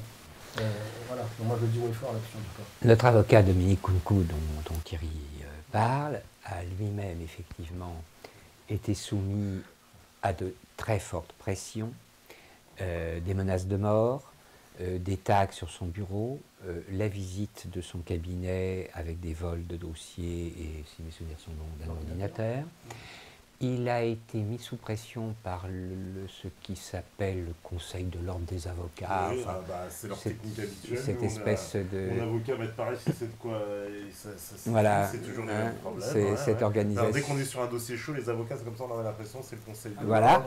On veut le radier, on commence. Voilà, il a été suspendu pendant un total de 18 mois, ce qui nous a empêché, et Thierry et moi, sur d'autres dossiers, et notre ami Christian Bazano sur un autre dossier encore, Jacqueline Dubuis sur le dossier que je travaille conjointement avec elle, qui a à voir avec l'affaire de l'ordre du Temple solaire. Nous avons été empêchés de poursuivre certaines de nos procédures pendant plusieurs mois, tout simplement parce que Maître Kounkou n'avait pas le droit formel d'exercer. La situation commence à s'arranger un petit peu là maintenant depuis quelques mois, on va dire.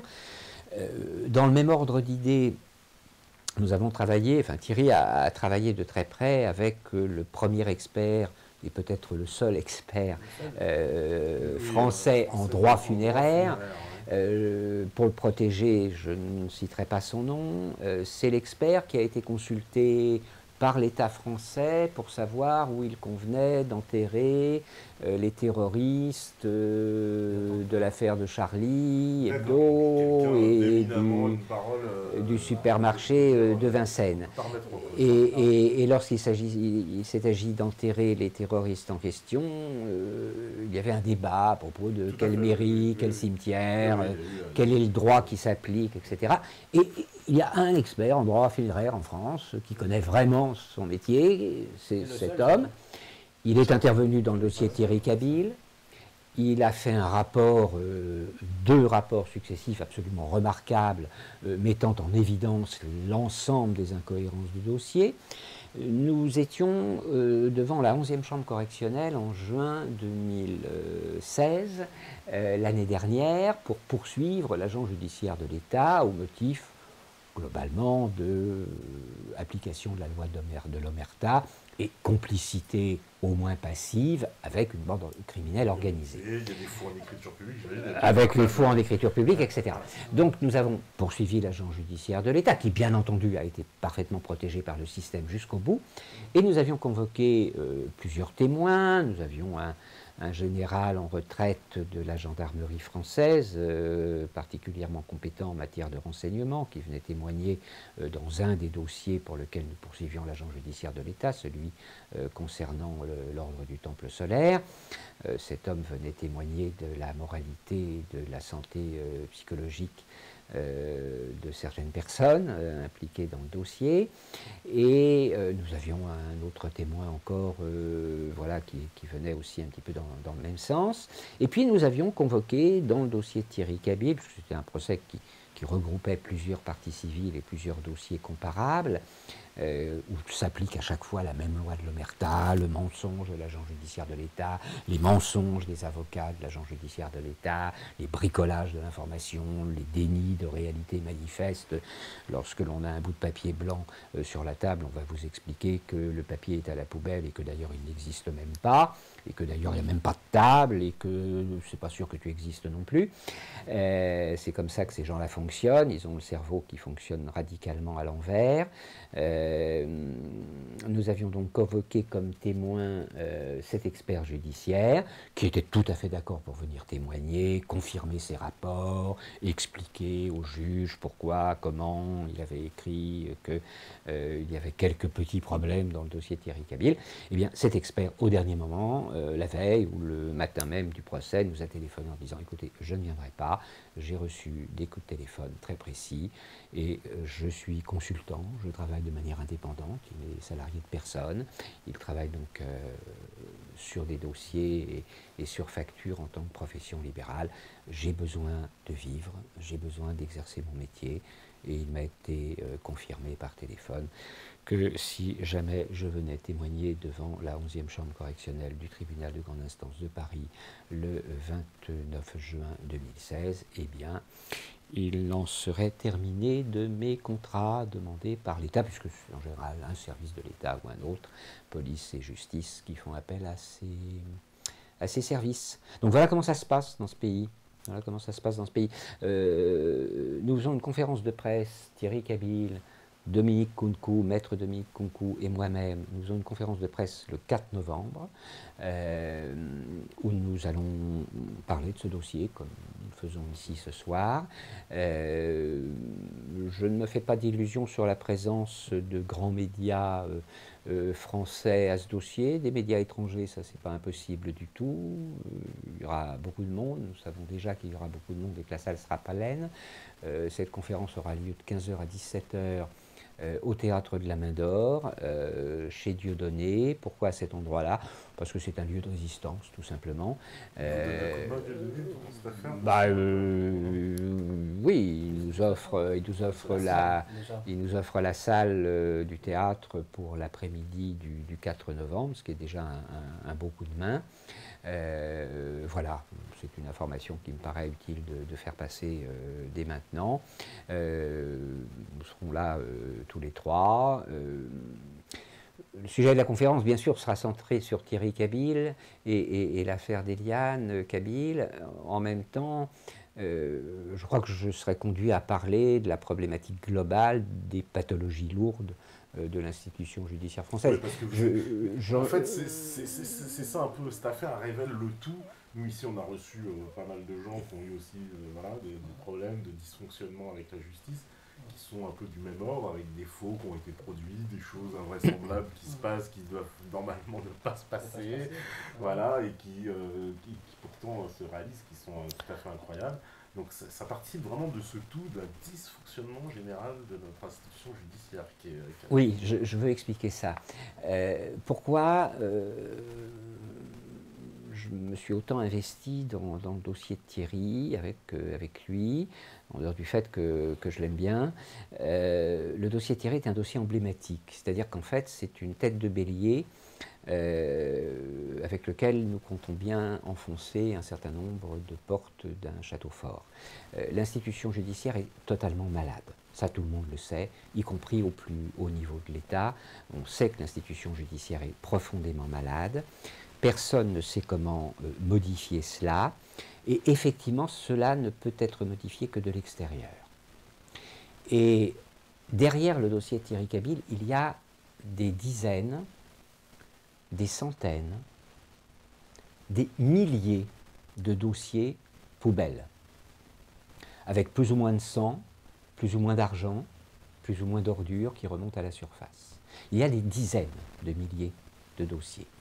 Placement abusif d'enfants, gestion mafieuse des tutelles et donc des héritages derrière, détournement ou spoliation de biens de chefs d'entreprise dans les tribunaux de commerce, gestion radicalement calamiteuse des enfants soumis à des violences sexuelles diverses et variées, où l'on va gérer les dossiers à l'envers et enfermer en prison les victimes au profit des agresseurs. Ce genre de dossier m'a moi-même coûté un jour, en 2007, 3 semaines de prison, dans un dossier que nous avons heureusement renversé d'ailleurs, où à la fin l'enfant a bien été rendu à sa mère là où il devait aller. Voilà, l'affaire de Montpellier que tu connais également, puisque nous étions en prison en même temps, une personne que tu as reçue et moi, tu vois de qui je parle, absolument. Des dossiers qui sont plus du dysfonctionnement, ce sont des dossiers pathologiques, enfin on est dans la maladie mentale collective. C'est bien plus grave qu'un dysfonctionnement. C'est pas une secrétaire qui fait une erreur d'écriture, c'est pas un juge qui regarde mal un dossier de manière un peu rapide. Il y a des juges intelligents, honnêtes, sincères, intègres. J'en connais, j'en ai connu et j'en connais encore. Ceux-là se font en général massacrer par le système. Il y a des suicides. Il y a des juges qui s'enfuient en courant, qui démissionnent, parce qu'ils comprennent à un moment, et qu'ils comprennent qu'ils sont coincés. C'est ces gens-là que j'ai envie d'aider aujourd'hui. Il y en a dans l'institution judiciaire, il y en a pas mal. Mais ils se taisent. Ou lorsqu'ils parlent, c'est discrètement. Parce que c'est trop compliqué, parce que c'est trop dangereux, parce qu'il faut bien toucher son salaire à la fin du mois, parce qu'il il y a les enfants à Oui, nourrir, il y a le loyer à payer, etc., évidemment, etc. Et donc la grosse problématique à laquelle on est confronté aujourd'hui, il y a un député, Jean Lassalle, qui a fait un rapport il y a quelques années là-dessus. Il se trouve que nous sommes parfaitement en phase, lui et moi, sur les conclusions que nous tirons des observations comparables que nous avons pu faire, lui de son côté, moi du mien. Le rapport qu'il a fait, j'ai à peu près rien à en redire. Nous arrivons à la conclusion que nous ne nous sortirons de cette maladie mentale collective qu'en provoquant une rupture qui ne peut être que brutale. Et le dossier de Thierry Cabide, il est là pour ça. C'est un peu terrifiant, mais il est là pour ça. Pourquoi ce dossier? Parce que nous avons tous les morceaux du puzzle pour montrer la pathologie du système. Système clos, autoréférencé, sans aucun contrôle externe, et utilisé de manière récurrente depuis des décennies par des systèmes, des bandes diverses. Je ne suis pas dans une théorie qui consisterait à dire qu'il y a un grand Manitou qui manipule tout, absolument pas. Ce sont des bandes diverses, mobiles, fluctuantes, qui bougent d'un jour à l'autre. On en a peut-être encore plus en province qu'à Paris, parce qu'en province c'est plus facile, c'est local, tout le monde couche avec tout le monde, ou en tout cas dîne avec tout le monde, en tout cas parmi les notables, les avocats, les magistrats, les policiers, les gendarmes, les préfets, etc. On se rencontre régulièrement. C'est des mafias locales très puissantes. Par exemple, dans le sud, on sait, dans la Oui. par exemple. Voilà. Je me souviens, enfin, moi, j'ai Du côté de Béziers. Même Sarkozy disait à ses amis là-bas, je ne peux rien faire pour eux. Voilà. Dégage de là, voilà. Du côté de Béziers, on a un ami, Hubert Van Den Toren, qui se bat depuis des années, qui a, semble-t-il, assez bien progressé dans ses dossiers, qui a réussi à faire remonter quelques éléments de son dossier sur le Conseil supérieur de la magistrature, mais qui a été victime d'un incendie criminel, d'une tentative de meurtre, et il a tous les éléments pour montrer une pourriture collective majeure, avec des magistrats très bien ciblés, parfaitement identifiés, mais en même temps, il est confronté à peu près au même problème que nous, c'est-à-dire au silence du système. Il faut être très clair, nous ne sommes pas décidés à nous taire. Alors il va falloir nous assassiner, ou alors faire autre chose. Nous assassiner, ça ne va pas être facile, parce que comme m'a dit un jour un ami policier, il y a 15 ans, Pasqua t'aurait fait assassiner avec tout ce que tu fais, aujourd'hui il n'en a plus les moyens. Bon, Pasqua est mort, donc n'en parlons plus. Il y en a d'autres qui pourraient éventuellement imaginer qu'ils pourraient avoir les moyens de nous faire assassiner, Thierry, moi et quelques autres amis, Jonathan Delay au passage. Ça va être très difficile parce que c'est plus l'époque, parce que les temps changent et parce que le niveau de conscience de la population est en pleine évolution. Donc il va forcément falloir que certains individus au plus haut niveau de l'État, les agents de maîtrise et leurs adjoints dont je parlais tout à l'heure, finissent par écouter ce que nous avons à leur dire. Là, je ne suis pas très gentil avec eux parce qu'ils commencent à m'agacer là, ces derniers temps. Le jour où je rencontre ce genre de personnage, je suis très gentil, très aimable et très courtois, mais juste, il ne faut pas se foutre de ma gueule, quoi. En ce moment, j'ai par exemple, une première présidente de la Cour d'appel de Paris qui se fout juste de ma gueule. Elle se fout de ma gueule. Je lui écris elle me répond le 21 juin, je vais vous faire répondre. Je suis le 20 octobre bientôt, j'ai toujours pas de réponse alors que je lui ai rappelé qu'il y avait un petit problème et un petit souci et que j'avais une question à lui poser 3 fois de suite. Donc elle se fout de ma gueule. Donc elle va se prendre des baffes. Alors, on va faire, là, on est parti, on en parlait tout à l'heure. Oui, c'est au figuré, oui, je ne suis pas un violent. Je ne suis violent qu'avec le verbe. Je suis un garçon très très doux et très gentil, surtout avec les femmes. Avec les hommes, ça dépend des jours. Je suis très gentil et très doux, mais verbalement, je le suis moins. Verbalement, je le suis moins. nous allons faire une assignation de l'agent judiciaire de l'État. Ça tombe bien, c'est une femme aussi. Alors je serai très doux et très gentil avec elle, mais verbalement, je vais lui donner des baffes, ça c'est clair. Alors la pauvre, elle arrive dans son job. Elle est débordée, c'est une gamine, enfin, ou à peu près, c'est une petite jeune qui sort de l'école, qui a fait 1 ou 2 postes dans la fonction publique et puis qui se retrouve avec un costume trop large pour elle. Je ne vais pas la citer, on trouvera son nom sur Internet et puis elle va être connue bientôt puisque beaucoup de gens vont la connaître. On va faire une assignation sur son nom et je la ferai connaître évidemment publiquement. On fera une petite vidéo à l'occasion. L'assignation va impliquer la responsabilité personnelle de la première présidente de la Cour d'appel de Paris, peut-être bien aussi celle de la procureure, décidément. Oui, c'est 3 femmes là qu'on va cibler, c'est intéressant, c'est amusant, ça change. Et puis on va monter aussi une citation directe à la devant une cour d'assises de Paris. Là, ça va commencer à devenir chaud parce qu'on va citer l'officier de police judiciaire qui a signé les faux actes de décès. On va citer l'officier d'état civil de la mairie de Gonesse qui a signé les faux actes d'état civil. Voilà, tous ces gens-là, on va citer certains médecins de l'hôpital de Gonesse. C'est-à-dire que jusqu'à présent, je n'avais pas réussi à le faire parce que et puis les juges, bien sûr, oui, on va s'amuser. Donc on va valider tout ça. Ouais, on en a une quinzaine. Celui qui a validé les 3 actes. Voilà. Faut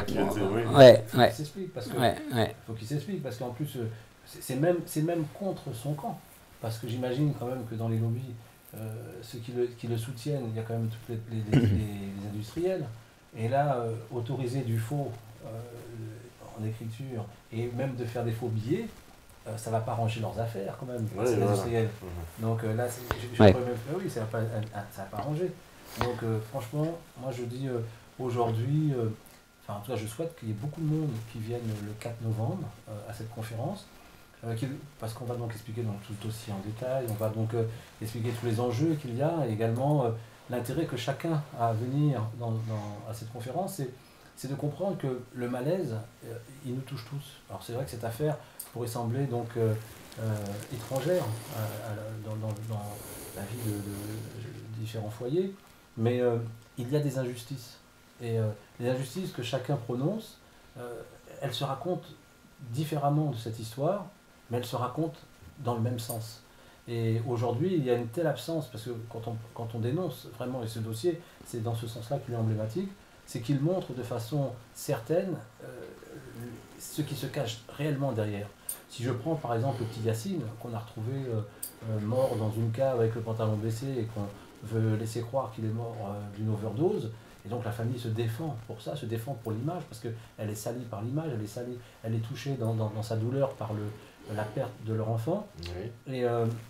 Et aujourd'hui, s'ils regardent ce dossier qu'est l'affaire Yann Calvin, c'est vraiment ça leur montre 17 ans plus tard, là où ils seront dans ce dossier, tant qu'il y aura des juges et vraiment des personnes corrompues dans le système judiciaire. Et c'est la raison pour laquelle, c'est vrai qu'à un moment donné, il faut savoir tous se rassembler tous ensemble. C'est pour ça qu'on dit que ce dossier est un dossier bélier, parce qu'il faut se rassembler tous ensemble sur un dossier qui a déjà tous les éléments pour démontrer ce niveau de fraude, d'imposture. C'est-à-dire que c'est des personnes qui ont effectivement, ils ont la tenue des juges, ils ont les articles de loi des juges, mais dans leur application, ils sont uniquement là pour protéger les réseaux. Et ça s'arrête là. Ces gens-là ont simplement oublié une chose, ce sera peut-être mon mot de la fin, c'est que sous leur robe, comme tout être humain, le roi est nu. Et ils oublient juste cette vérité fondamentale-là, c'est que le roi reste toujours nu. On va prendre ça. Une petite conclusion aussi, Thierry. Oui. Parce que c'est quoi la... Alors, on va dire, il y a la conférence de presse. Et prochaine étape. Il y a une assignation et il y a une citation à la cour d'assises. Pour l'instant, elle est dans nos tuyaux, si je puis dire, depuis déjà plusieurs mois. Elle est pratiquement prête. Nous ne l'avions pas mise en œuvre pour une raison simple. en dehors du fait que ça coûte de l'argent et qu'on a besoin de finances pour cela et que ce n'est pas toujours facile, évidemment. Régulièrement, je fais des appels à dons pour être soutenu parce que, voilà, on est obligé de le faire. Malheureusement, nous n'avons pas les moyens de financer tout cela en permanence. Ça, c'est une raison. Et l'autre raison, c'est que pour faire une citation directe, il faut l'intégralité des états civils d'un certain nombre de personnes. Et ça, c'est une chose qui n'est pas facile à trouver.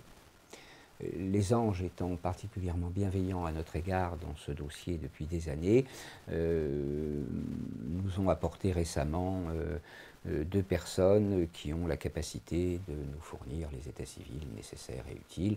Donc voilà, je commence à les avoir les uns derrière les autres, et à partir du moment où j'ai les états civils, nous allons pouvoir, avec Dominique Coulcou, avec Thierry, avec d'autres amis concernés, nous allons pouvoir mettre en place cette citation directe directement aux assises pour crime. Et là, il va bien falloir qu'un certain nombre de gens s'expliquent. Dernière question. Vous envisagez pas un jour de tous vous réunir, tous les gens victimes justement de ces problèmes judiciaires, parce que vous êtes tellement nombreux que peut-être en unissant vos forces, vous parlerez plus fort, j'ose dire, et montrer... Alors, d'une certaine manière, c'est ce que nous faisons déjà. En mars dernier, nous avons publié un texte mettant en accusation 4 hauts procureurs de la République. Le texte est disponible sur Internet, il a été distribué à plus de 10 000 exemplaires papier sur la place Vendôme et en d'autres lieux de Paris. Nous mettons en accusation 4 hauts procureurs et derrière une liste de 12 personnes victimes de dysfonctionnements judiciaires majeurs, dont Jonathan Delay, dont Hubert Van den Toren, d'autres noms encore, de gens bien précis qui disposent de dossiers solides, que nous avons pu, valider. Et nous savons qu'effectivement, il y a des dizaines de milliers de dossiers en souffrance, notamment de femmes qui se battent pour leurs enfants. Notamment, beaucoup de dossiers de ce type-là. Placement abusif, dossiers de violences sexuelles, pédophilie, etc., qui sont des dossiers écœurants, immondes, odieux, insupportables. Réunir tout ce monde-là, nous le faisons autant que nous le pouvons, nous communiquons beaucoup. Ce n'est pas facile, parce que chacun est pris dans sa souffrance, pris dans ses difficultés, pris dans sa propre guerre avec les institutions. Ce n'est pas facile, mais ça fonctionne. C'est-à-dire que les choses évoluent petit à petit, tous les jours, par Internet, par Facebook, par téléphone, par courrier. Les choses évoluent, les liens se font. Les liens se font. Et il est évident qu'à un moment, les plus hauts responsables de l'État, en charge de la conduite des affaires de ce pays, vont forcément devoir écouter très attentivement ce que nous avons à leur dire. Tout simplement parce que s'ils n'écoutent pas, ça va être terrifiant pour eux. Enfin, je veux dire, ça va être terrifiant, oui. Ça va être terrifiant. En 1789, ça s'est très très mal terminé. Et jouer la surdité, c'est jamais très très bon, quoi. C'est jamais très très bon. Alors, on n'en est plus à faire de la guillotine physique, mais on en est quand même à la guillotine symbolique. C'est-à-dire que nous allons continuer à, symboliquement, couper des têtes. Il y a quantité de gens que nous avons cités dans nos dossiers qui ne sont pas très fiers d'avoir été cités. Ça va continuer et ça va s'amplifier parce que il faut bien comprendre une chose, il faut vraiment bien comprendre une chose, que ce soit Thierry, Kabyle, sa famille, Jonathan Delay que je citais tout à l'heure, Christian Bazano, qui est un autre ami qui travaille sur un autre très gros dossier poubelle de l'État français, 22 milliards de dollars bricolés au travers de détournements, au travers d'une usurpation d'identité, enfin de plusieurs usurpations d'identité, dossier poubelle avec aussi là du sang, de l'argent et des élus politiques dedans. Jacqueline Dubuis, qui est la veuve d'un officier de police judiciaire des renseignements généraux avec lequel j'ai travaillé pendant 15 ans, en particulier sur le dossier de l'OTS. Tous ces gens-là sont d'une absolue, totale, radicale, définitive et non négociable détermination. Et face au système d'un côté d'impuissance de certains et de gangstérisme radical d'autres, notre détermination, elle est en carbure de tungstène, double paroi, entourée de béton armé. Ça veut dire que dans 30 ans, nous continuerons à les pourchasser, ceux dont nous parlons aujourd'hui. Je voudrais juste que ce message-là passe. Et puis, il faut dire aussi une chose, de toute façon, c'est vrai qu'il y a aussi des personnes citées qui sont gênées que leur nom apparaisse, en tout cas dans différents dossiers, mais il y a aussi des personnes silencieuses qui malheureusement, par leur silence, se rendent coupables. Et donc, moi, c'est pour ça que je dis, à un moment, quand on voit le vent qui tourne, quand on sent le vent tourner, pour certains, je pense au corps médical, je pense au corps judiciaire, je pense aux policiers qui commencent déjà. C'est pour ça qu'on parle de manifestation des policiers en colère, parce qu'on dit toujours c'est pour une raison financière, c'est pas une raison financière.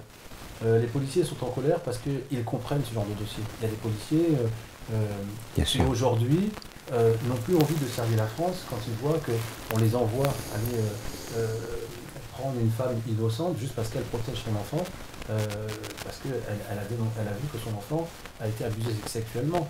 Et donc on fait les policiers faire un sale boulot, c'est-à-dire aller chercher donc cette femme, l'enfermer dans une maison psychiatrique, et puis un jour dans les journaux ils découvrent que cette femme elle est suicidée.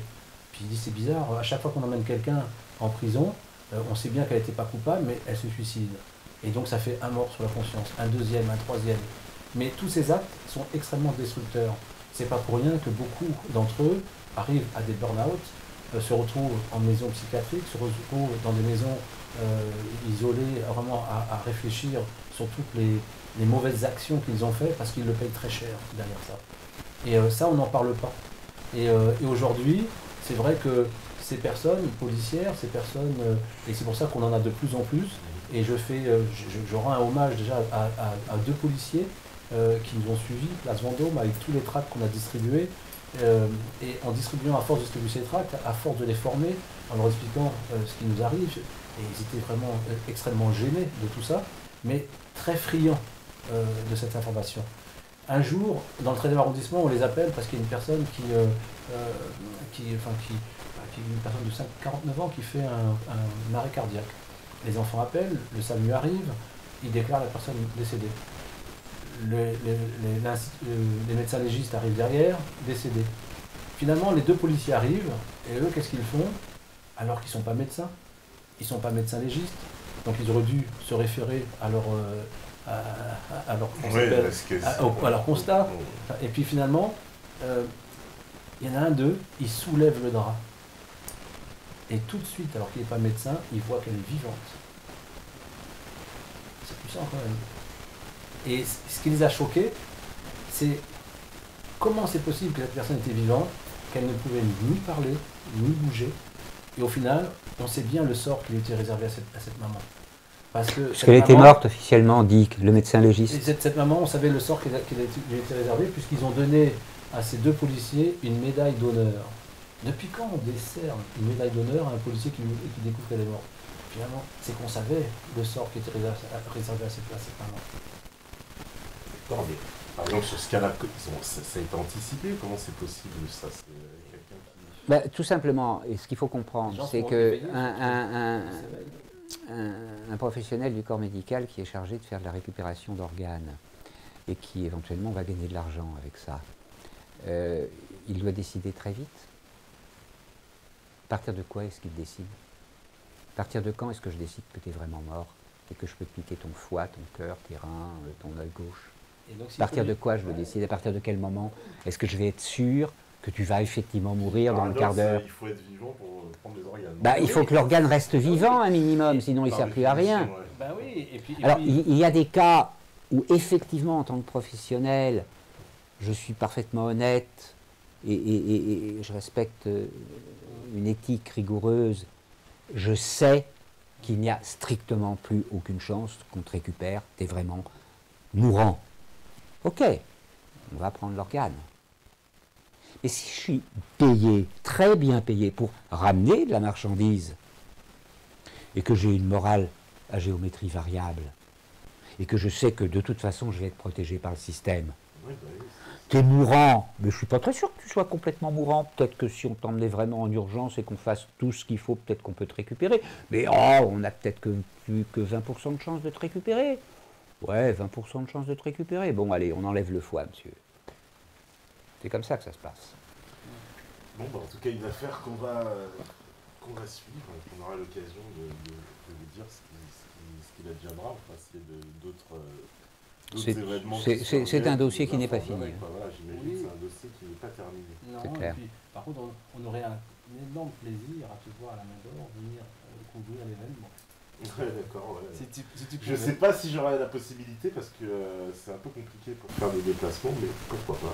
Pourquoi pas, on verra si le. Ça serait une bonne chose parce que c'est vrai que finalement, c'est vrai qu'aujourd'hui, moi je dis, c'est vrai qu'il y a cette presse libre, entre parenthèses, dont tu fais partie, et c'est pour ça qu'on est là aujourd'hui.